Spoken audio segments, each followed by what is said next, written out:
What did you overhear when someone didn't know you understood their language? My boyfriend Felipe thought I couldn't understand Portuguese. I never corrected him. It started when we first met at this international students mixer thing 2 years ago. He was from Brazil and I was taking Portuguese classes but was still really bad at it. When he asked if I spoke any Portuguese, I panicked and just said no, because I didn't want to embarrass myself trying to speak it badly in front of a native speaker. As we kept dating, I got better at it because I was still taking classes. I was going to surprise him one day when I was good enough. But then this thing happened where I started noticing he would talk to his mom on the phone in Portuguese while looking right at me, like saying things about me while I was right there. At first it was sweet stuff like, she's wearing that blue dress I love, or she's making coffee right now and looks so cute. It made me smile inside hearing him talk about me like that. So I kept quiet about understanding. It became this weird secret I kept. I'd understand more and more each month but never let on. I thought it was harmless. Then last Christmas he invited me to spend the holidays with his family. I was super nervous but excited to meet everyone. His mom, Rafaela, was hosting everyone at her house. His brother Hank and sister Luana were there too with their partners. The first day was really nice. They all spoke English around me and were welcoming. Felipe translated some things they said in Portuguese and I just nodded and smiled like I couldn't understand. They made traditional food and we exchanged gifts and it was perfect, honestly. But then on the second night after dinner, I went upstairs to get my phone charger. I was walking back down when I heard them all talking in the dining room in Portuguese.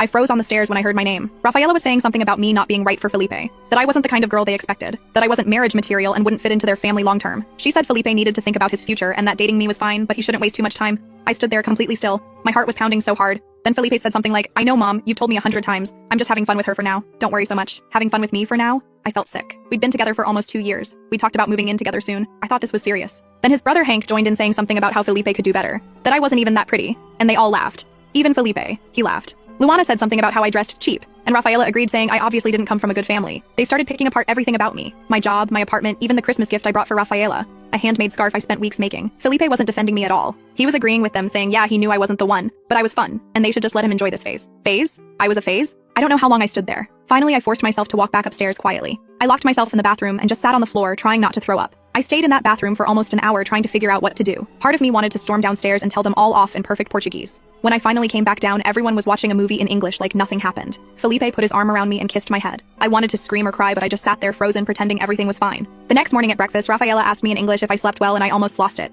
They were all being so fake nice to my face while destroying me behind my back in a language they thought was their secret code.